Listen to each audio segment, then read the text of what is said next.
Welcome to the place of rest, where our aim is to give you language that helps you displace the growing confusion, chaos, and dis-ease of our times.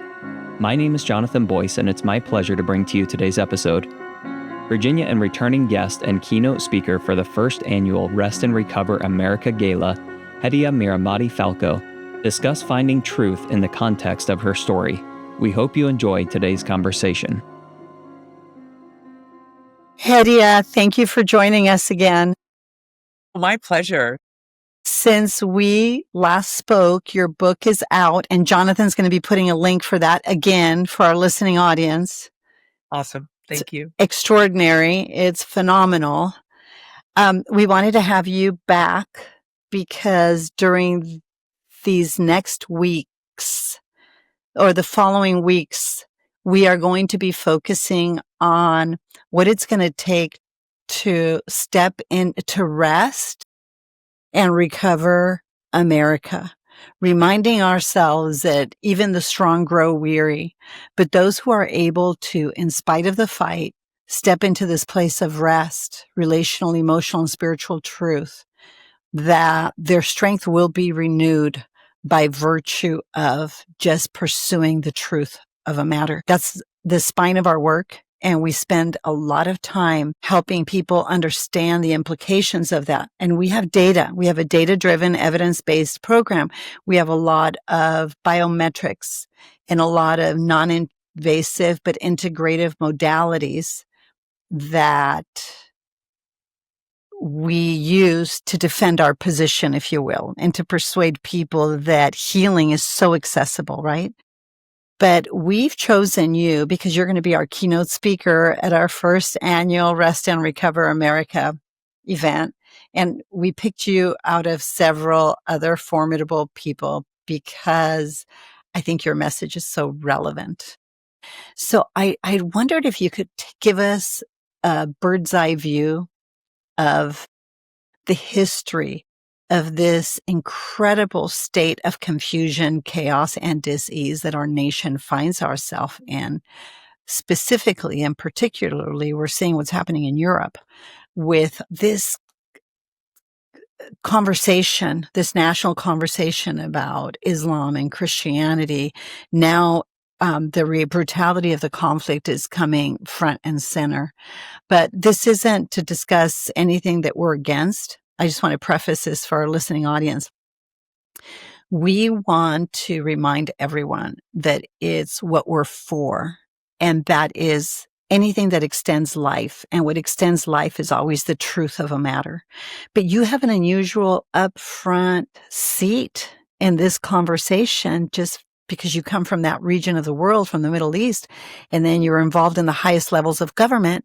And so here you are now, still serving the cause of truth and the pursuit of truth. And that's why you're such a champion of rest in the story of what we're trying to do now in our own story. So kind of give us a bird's eye view. Give us a little recap who you are, what you did, and why you're an authority on this subject.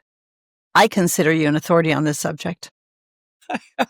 I've spent my entire adult life dealing with, studying with, trying to solve Islamic-based terrorism. So I started in the mid-90s. I had recently come into Islam, and I was in a sect of Islam that was a reformist sect. So it was taking the Quran and scripture and modifying it for a modern context. So as a result of that, it was highly persecuted by more conservative groups that believe that the Quran is literal, the interpretation required is literal, and that we were basically heretics. And I couldn't understand why the conflict was so strong. And so I spent time researching it. This is the mid-90s. And I would go around talking to other Muslims because I was new in the faith. And so you were curious, right? Curiosity led you down this path. Yeah. Not only curiosity, but fear, because I couldn't understand why the aggression against our community was so strong. I thought, we're the peaceful community. We just, we love God and we listen to music. It was spiritual music. And I just thought, how could you be against that? And it was really my American perspective brought into an Islamic context that I was struggling with. And as I tried to research, I just graduated law school. I was a licensed attorney. And so I had an inquisitive kind of analytical mind. And I started to investigate, basically interviewing people, reading books, understanding the Quran, trying to read the news, understand what the conflict was. At the time, the US is involved in, or deciding to get involved in, defending Bosnia. And it was what was considered the persecution of Muslims, the fight between Serbia and Bosnia. And so there were American Muslim kids going over to fight in Bosnia. Some died, some were maimed. And I was thinking to myself, what in the world would motivate an American to go fight in Bosnia? At the same time, there was a civil war in Afghanistan, and it was the beginning of the Taliban against the other factions. And so there were American kids, non-Afghan, going to fight in Afghanistan. And so this understanding that some people had for the faith to want to give their lives up to defeat other Muslims. And so in the context in Afghanistan, they were willing to die and fight to defeat other Muslims. And the more I studied, the more concerned I became with the conservative and what some would call radical interpretations of Islam. In that inquiry, I was at the mosque often interviewing people. I mean, interviewing, meaning talking to people, families, young people, why they were going overseas.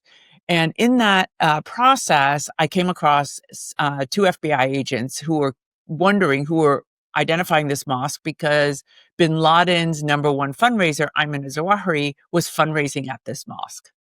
So they were outside. They were the only two FBI agents sprinkled across the entire country, one who spoke Arabic and who were actually looking into this in the mid-90s. And so they approached me and asked me, what are you doing? And I said, well, I'm just trying to understand this conflict. And I was like, well, what are you doing? And he says, well, we're just trying to understand what they're talking about and why this is such a big deal. And we struck up a relationship where they didn't have access to the internet. The internet had just begun. And I was going to help them understand the dynamics between these different groups. And really, that was the beginning of my career that lasted almost 25 years working for the US government. And I want to make sure I'm understanding this correctly. So these groups within the Muslim religious sect, right? Or if you will, just worldview, conviction, religious beliefs, there's tremendous conflict among them as well. Yes. That's very interesting. Forget the West for now. This is an internal Muslim conflict. And that's what you were curious about. That's what I was curious. Well, and also it was going to be a threat to the United States, because if the radical groups won, then the moderates would be suffocated underneath the radicals. And then as I researched other countries, I realized that is exactly what happened across North Africa, the Middle East, South Asia, is that the more radical groups funded by Gulf countries were basically taking out the indigenous normative cultural practices of Islam and replacing them with the more radical groups and interpretations and imams, and they were funding schools, and it was spread across vast swaths of Islamic territory. Yeah, so to be clear, peaceful Islamic religious sects were also under severe persecution. They were being massacred. I mean, there was entire villages in Pakistan and India and Southeast Asia that were being massacred by the jihadists before the West even got involved in this part of the conflict. So can you pause here for 1 second? And come back to this in a minute if doesn't derail you. Give everybody a little bit of context that may not remember why this is so near and dear to your heart. My family came. They left everything behind. They came with $25 in their pocket, and my father was accepted to Northwestern University to finish his residency.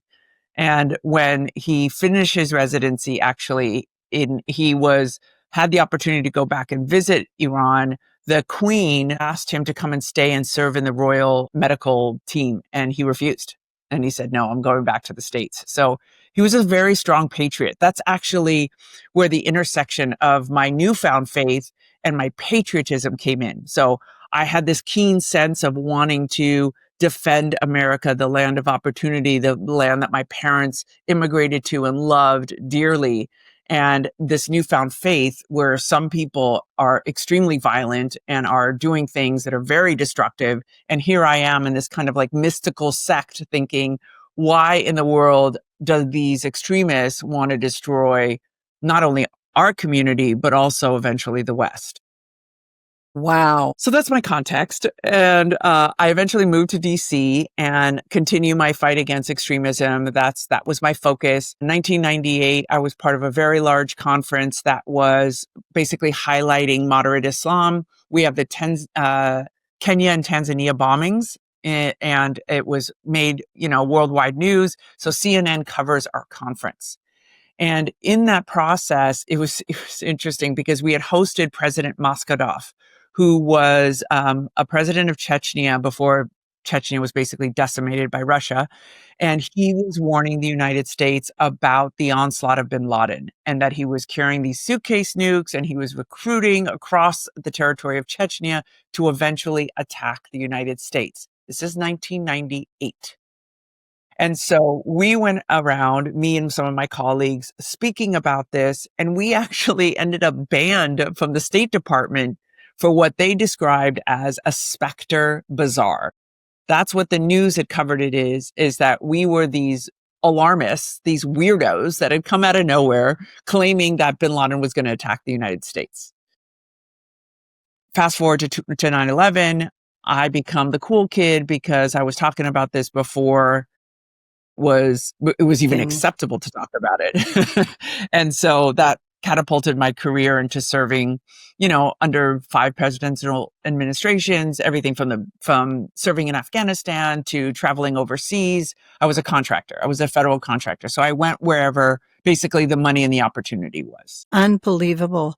Tell us more specifically, and you cover this in your book, the details of your transformation, because you're evolving, growing, learning. This isn't like you went with all this knowledge and wisdom and understanding about Islam and the conflict within and the tragedy of what was happening to good, faithful, loving Islamic people who wanted just peace and were pursuing their convictions.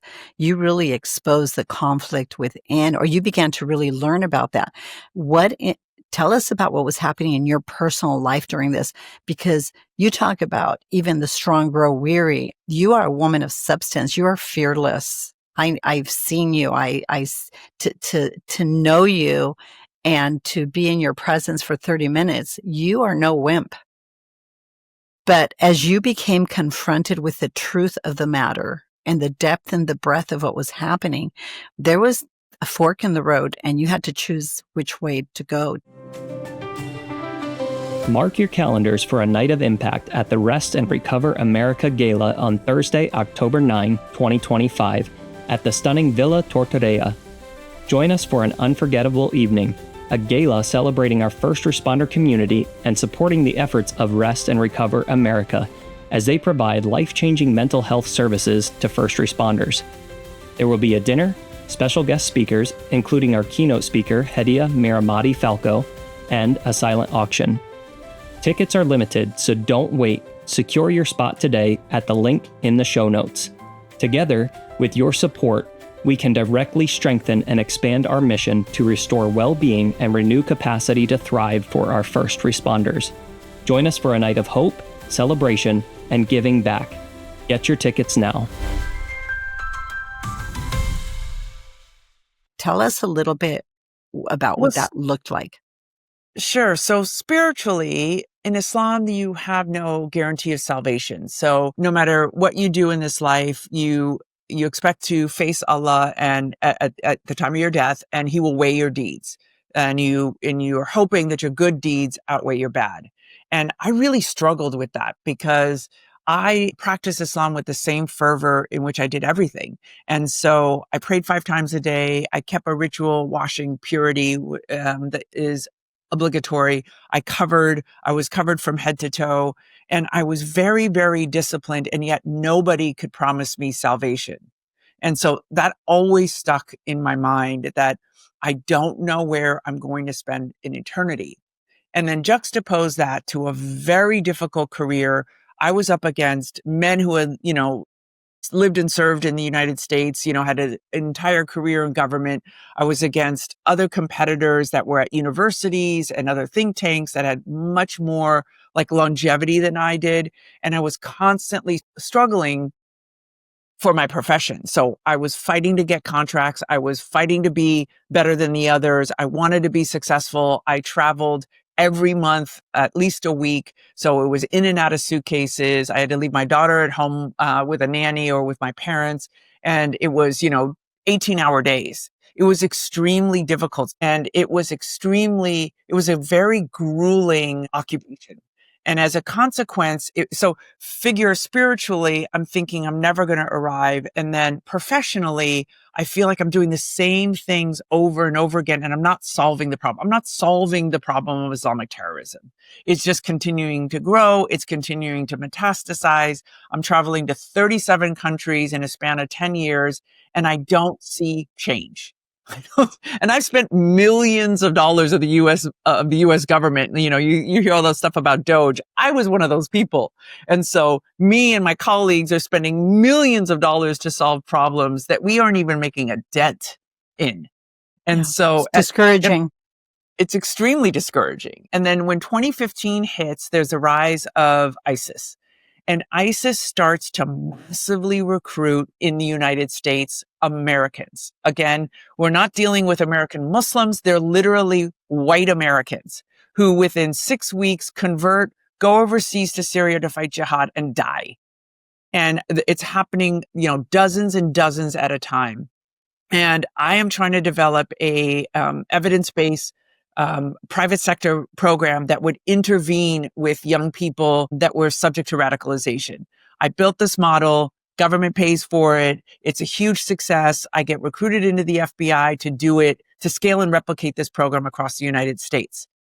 And meanwhile, we're trying to get the program approved. The Muslim community is going bananas that this is targeting, that it's Islamophobia. And no matter what we did, we couldn't get these, national Muslim groups to see the utility of what we were trying to do, that we were trying to intervene with social workers and other kinds of support for young people that were being subjected to radicalization that may not even be Muslim yet. So we hit 2016, Trump wins the election, and I don't realize it because I'm not privy to that information, that the whole Russiagate scandal happens.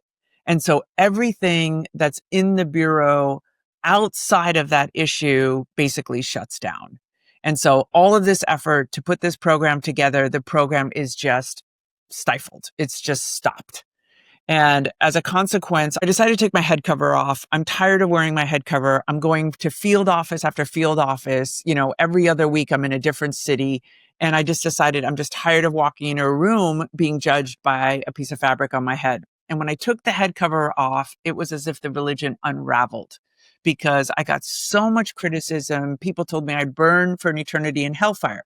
So here I have this question of eternal security throughout my 20 years as a Muslim, and people now tell me without the head cover, you're going to burn in hell. So everything you did is meaningless, and then at the time of my career, I've reached the pinnacle of my career. This is my chance to change this country, and it gets stopped. And I just broke. I'd reached the absolute end of myself. I've figured I've done everything spiritually, everything professionally, and nothing worked. Something just struck me for the first time in the conversations we've had. Number one is you stepped into this whole arena in pursuit of truth. Then you tried to defend the truth. And in the midst of doing both of those things, you were a devout Muslim. It was when the truth that you thought you embraced began to fracture or expose that perhaps it wasn't the truth you thought it was. Then is when you began to feel like you were unraveling. So that wasn't the bottom where you'd found, or the height of peace, if you will, and conformity. And the thing that impresses me is that even as a peaceful Muslim and a truth-seeking Muslim, you did so much good. And you were trying to defend American youth and American culture, the nation, if you will, with the truth of a thing. But there was a conflict there, and a conflict began to emerge.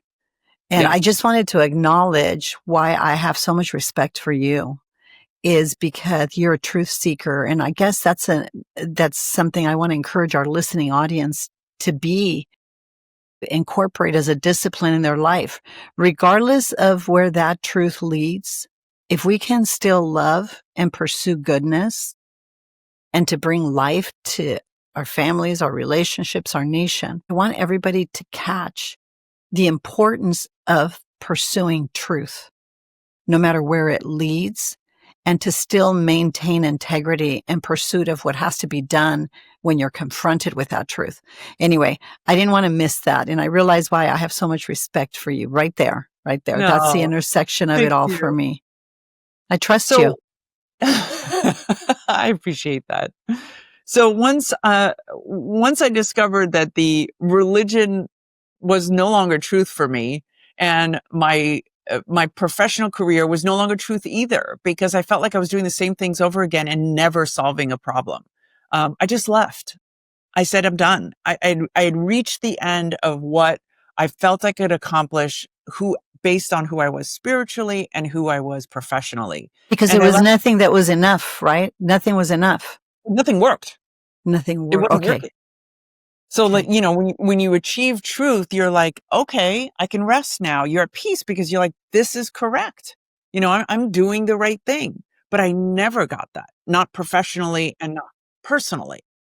And so I knew I had to leave, and I had to find truth. I had to find rest, because everything had failed. As far as I was concerned, people were like, wow, you had a very successful career. And I'm like, no, if I didn't solve the problem, I failed. If I didn't provide, if I didn't provide a reasonable alternative, then I failed. And so I just came back to California, spent time with my family, and basically put this Raggedy Ann doll back together, because I was shattered. I was shattered because I didn't have a relationship with God. I didn't have a career. I just blew that up. And leaving Islam meant that I was no longer an undercover Muslim. I was of no use in the career in which I had built. And so it was just trying to pick up the pieces of my life and decide who I was going to be at 48 years old moving forward. And in that devastation and brokenness, I came across a tweet of a girl who said, my pastor saved my life. And mind you, I've been involved in interfaith activities for, my entire career, because that was part of building this evidence-based program, community support for radicalization, because you didn't know if a person was going to be radicalized from a white supremacist group or an Indian national group or from Muslims. So in all of that experience, I had never heard the simple gospel. I did not know Jesus saves. I didn't know you put your trust in him and you repent and then you spend an eternity in paradise. Never heard that before. And so listening to this pastor speak the simple gospel was just remarkable to me. I said, here I am trying to find the ultimate truth in life and trying to be the best person I could be. And I never knew that if I trusted Jesus with my life, that it would be transformed, and that I would find that rest, and that I would find that peace. And that put me on a journey, just basically trying to understand, praying fervently for God to reveal himself. And I was fortunate enough to audibly hear the voice of Christ call my name. And that was it. It was, it was this massive transformation. And what's really important for me to get across is that the, the reality of who Christ is as the living Son of God that comes to rescue us and to make us in right standing with God made everything else I do make sense. So in other words, everything that I write about now, everything that I talk about in terms of, the second phase of the Islamic conquest of the West, is in light of the fact that I know that ultimately he's in control. And ultimately, this is not something I am going to solve by myself. This is in his hands to resolve ultimately. And that the best I can contribute as a human being, as a professional, is to speak the truth in love and to just help the world see things as I see them, to hear my perspective and do with that information what they will. That's the definition of freedom, is Yes. encountering the truth and following it wherever it leads. That's freedom. It absolutely is. And especially it's the freedom of knowing that you put your faith and trust in God and that he's guiding you through that process. That was another miraculous part of Christianity that we didn't have in Islam, was the indwelling of the Holy Spirit. Knowing I didn't have to go to a sheikh or an imam or somebody to tell me, okay, now what do I do with my life? That God would speak through me and in me. And that has been a transformative relationship, because then when I get stressed out, when I get scared, when I get anxious, I have that, Holy Spirit power within me to help me find rest and to be able to recover. It's an extraordinary experience. And before we close, I want to invite everyone listening to pause for a minute and ask yourself, what's a seed of an idea? What's a part of Hedieh's story that resonates with my own? Write it down, because perhaps in the next segment, you'll be able to step into extraordinary rest yourself by displacing the confusion and the chaos and the disease that comes when our beliefs and life, the reality of life and the facts that we encounter collide. What happens to us when we do that? Hedieh, thank you so much. Absolutely. Thank you. Thank you. We hope listening to this episode has brought you closer to experiencing the freedom of wholeness and healing.